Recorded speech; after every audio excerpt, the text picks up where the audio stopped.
बिस्मिल्लाहिर्रहमानिर्रहीम, अस्सलाम वालेकुम। मैं हूं आपका मेज़बान मुस्तफ़ा कमाल।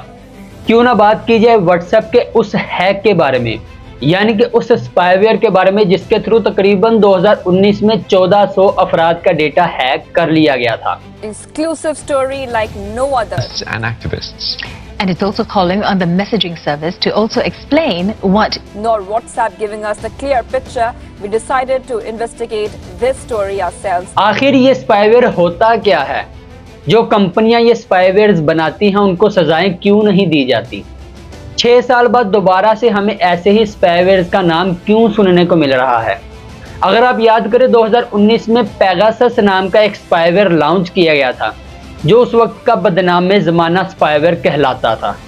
आज 2025 में दोबारा से एक ऐसा ही स्पाईवेयर हमें सुनने को मिल रहा है। Campaign which targeted around 90 members involved the use of spyware from an Israeli company. अभी तक की इतलात के मुताबिक व्हाट्सएप की पेरेंट कंपनी मेटा ने ये क्लेम किया है कि 2025 में ये जो स्पाईवेयर लॉन्च किया गया है इसके थ्रू तकरीबन 90 से ज़ायद यूजर्स को निशाना बनाया गया है। आखिर क्या वजह है ये स्पाईवेयर को क्यों कंट्रोल नहीं किया जाता? आखिर वो कौन सी ताकत है जो करोड़ों रुपए इन कंपनीज को फराहम करती है आपके स्मार्टफोन्स हैक करने के लिए? तमाम तर डिटेल बताने वाला हूं इसी वीडियो में। अगर आपको वीडियो अच्छी लगे तो अपनी राय जरूर दीजिएगा। सबसे पहला सवाल ये उठता है कि आखिर ये स्पाईवेयर होता क्या है?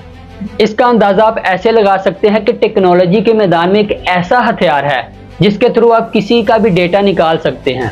ना सिर्फ डेटा निकाल सकते हैं, उसकी ज़ाती मालूमात तक हासिल कर सकते हैं।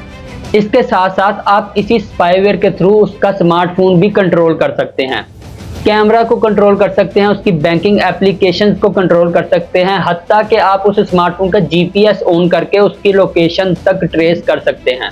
अगर अभी भी आपको समझ नहीं आया कि ये स्पाईवेयर होता क्या है तो इसका अंदाज़ा आप ऐसे लगाएं कि आप किसी मैदाने जंग में मौजूद हैं।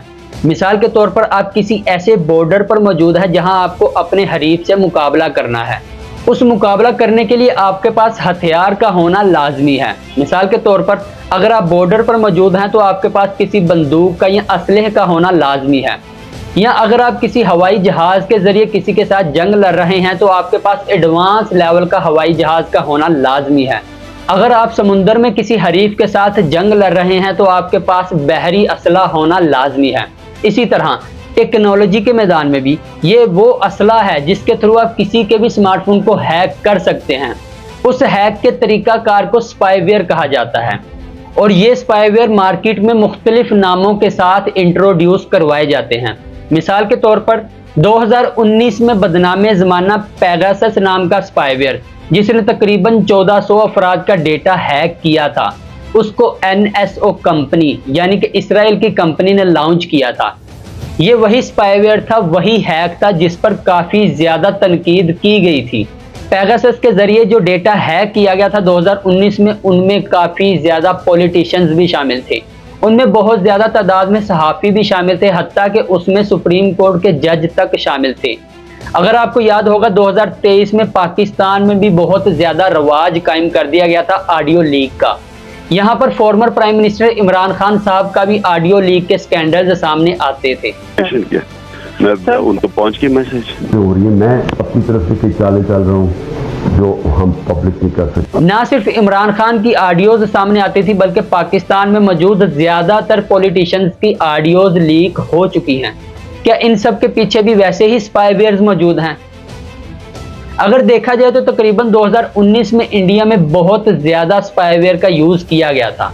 ये वही वक्त था जब पॉलिटिशियन जमातें इलेक्शंस की तैयारियां कर रही थी। ना सिर्फ पाकिस्तान, इंडिया, बांग्लादेश बल्कि पूरी दुनिया में ऐसे ही स्पाईवेयर्स को यूज़ किया जाता है। सवाल ये उठता है कि इन स्पाईवेयर्स को बनाने का मकसद क्या था? आखिर अगर इनको बनाया गया है तो अपने ही लोगों पर यूज़ क्यों किया जाता है? आखिर ये जो स्पाईवेयर्स बनाए जाते हैं इनको कौन खरीदता है? बुनियादी तौर पर इनके खरीदार वही रियासतें होती हैं जिनको आप वोट देकर मुंतखब करते हैं। मिसाल के तौर पर एक ऐसा स्पाईवेयर जो 2019 में लॉन्च किया गया था पेगासस, इसको NSO कंपनी यानी कि इसराइल की कंपनी ने बनाया था। इस स्पाईवेयर को मुख्तलिफ रियासतों ने पैसे देकर परचेज किया था। इसकी कीमत इतनी ज्यादा है कि आप अंदाजा लगा सकते हो कि तकरीबन 10 स्मार्टफोन हैक करने के लिए 2021 में 15 करोड़ तक की पेमेंट अदा करना पड़ती थी। क्या ये रकम एक रियासत के लिए काफ़ी ज़्यादा है? तो इसका जवाब है बिल्कुल नहीं। आखिर ये कंपनियां क्यों अपने स्पाईवेयर्स इन रियासतों को देती हैं कि आप उनको यूज़ कर पाएँ? बुनियादी तौर पर जब रियासतें इनसे अपने स्पाईवेयर्स खरीदती हैं, इनसे इनके हैक टूल्स खरीदती हैं, तो ये एक मुआहदा करती हैं कि हम इन हैक्स को, हम इन स्पाईवेयर्स को किसी भी सहाफ़ी पर, किसी भी पॉलिटिशियन पर या किसी भी आम वर्कर पर अपनी इंतकामी कार्रवाई के लिए इस्तेमाल नहीं करेंगे। लेकिन वक्त गुजरने के साथ साथ जो देखा गया है वो ये है कि ये स्पाईवेयर्स ज़्यादातर सहाफ़ियों पर ही यूज़ किए जाते हैं, उन पॉलिटिशियंस पर यूज़ किए जाते हैं जो अपोजिशन में मौजूद होते हैं, या उन आम वर्कर्स पर यूज़ किए जाते हैं जिससे रियासत को कोई इतना ख़तरा भी महसूस नहीं होता। होता क्या है, ये एक ऐसा टूल होता है जो कि रियासत के पास मौजूद होता है, इसको किसी भी वक्त वो यूज़ कर सकते हैं, लेकिन उससे किसी भी दहशतगर्द को पकड़ने की बजाय ये उसको अपनी इंतकामी कार्रवाइयों के लिए इस्तेमाल करते हैं। यही वजह है कि 2019 में सऊदी अरब की जानिब से एक ऐसा वाक़या सामने आया, एक ऐसा वाक़या रोनुमा हुआ जिसके ज़रिए सऊदी अरब की सारी दुनिया में बदनामी हुई। आपको याद होगा कि एक मशहूर सहाफ़ी जमाल कत्ल केस काफ़ी ज़्यादा मंसूब किया जाता है सऊदी अरब के प्रिंस के साथ। इसकी रियलिटी ये है कि जब जमाल कत्ल केस की रिपोर्ट शाया की गई तो बताया ये गया कि जमाल के कत्ल के कुछ ही हफ्ता पहले उसकी फैमिली में पेगासस नाम का स्पाईवेयर देखने को मिला था। ये वही स्पाईवेयर था जिसको रियासतें अपने मकासद के लिए यूज़ करती हैं। यही वजह थी कि NSO कंपनी जो कि पेगासस नाम के स्पाईवेयर की बानी थी, उसने सऊदी अरब के साथ अपने मुआहदे तर्क कर दिए और 2025 में दोबारा से ऐसा ही एक स्पाईवेयर आपको देखने को मिलता है जिसका नाम ग्रीफाइट रखा गया है। ये वही हथियार है जो कि बिल्कुल मिलता जुलता है पेगासस 2019 के बदनामे ज़माना हथियार से। यहाँ पर बताया ये जाता है, मेटा ने ये क्लेम किया है कि इस मरतबा तकरीबन 90 से ज़ायद यूज़र्स को इसका निशाना बनाया गया है। इसमें तकरीबन 2 दर्जन से ज़्यादा ममालिक के यूज़र्स मौजूद हैं। बताया ये जाता है कि 2025 में ये जो स्पाईवेयर यूज़ किया गया है ये पैरागॉन सॉल्यूशंस का स्पाईवेयर है ये भी कंपनी इसराइल की ही, लेकिन यहाँ पर कंपनी का नाम चेंज है। 2019 में NSO कंपनी थी जिसका पेगासस नाम का स्पाईवेयर यूज़ किया जाता था, लेकिन 2025 में यहाँ पर पैरागॉन सॉल्यूशंस नाम की कंपनी है जिसका स्पाईवेयर ग्रीफाइट यूज़ किया जा रहा है। सवाल ये उठता है कि ये आपकी इंफॉर्मेशन कैसे लीक करता है। आपको पहले ही बता चुका हूं कि इस पर सिर्फ आपको व्हाट्सएप के थ्रू एक छोटी सी मिस कॉल आती है और आपका स्मार्टफोन हैक कर लिया जाता है। इसका अंदाज़ा आप ऐसे लगा सकते हैं कि व्हाट्सएप वो गली है जिसके थ्रू आपके घर में दाखिल हो सकते हैं। यानी कि पहले व्हाट्सएप के ज़रिए आपको मैसेज भेजा जाता है, वो मैसेज के थ्रू आपका स्मार्टफोन हैक किया जाता है और उसी हैक के ज़रिए आपके स्मार्टफोन के कैमरास को कंट्रोल कर सकते हैं, आपके स्मार्टफोन के बैंकिंग एप्लीकेशंस को कंट्रोल कर सकते हैं।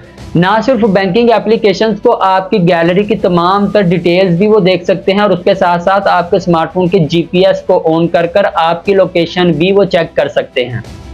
ये बिल्कुल ऐसा ही है कि अगर आप अपने स्मार्टफोन को बाथरूम में ले जाना पसंद करते हो तो इसको आप बिल्कुल ऐसे ही मुवाजना कर सकते हैं कि आप एक कैमरा लगाकर नहाने की प्रैक्टिस कर रहे हैं। सुनने में बिल्कुल अजीब लगता है लेकिन रियलिटी की ये बिल्कुल करीब तर है। ये ऐसे स्पाईवेयर हैं जो आपके व्हाट्सएप के थ्रू आपके स्मार्टफोन को तो हैक करते ही हैं, ना सिर्फ स्मार्टफोन को हैक करते हैं, ये किसी भी वक्त आपके स्मार्टफोन का कैमरा भी ओपन कर सकते हैं। आखिर इन सब चीज़ों से बचा कैसे जाए? वो रियासतें जिनको हम वोट देकर अपने लिए मुंतखब करते हैं, आखिर वो क्यों हमारे ही खिलाफ ऐसे हथियार यूज़ करती हैं? हत्ता कि जब इनको बनाया गया था, इन हथियारों को बनाया गया था और जब रियासतें इनको ख़रीदती हैं तो तब ये मुआहदे किए जाते हैं कि ये जो स्पाईवेयर्स हम ख़रीद रहे हैं, हम इनको उन मुजरिमों के ख़िलाफ़ इस्तेमाल करेंगे जो रियासत के लिए नुकसानदा साबित हो सकती हैं। हत्ता कि मैक्सिको ने 2019 में पेगासस स्पाईवेयर के थ्रू एक ऐसे मुजरिम को पकड़ा था जो कि ड्रग की डीलिंग करता था, लेकिन कुछ ही अरसे बाद मैक्सिको के एक सहाफ़ी का डेटा भी लीक हो चुका था।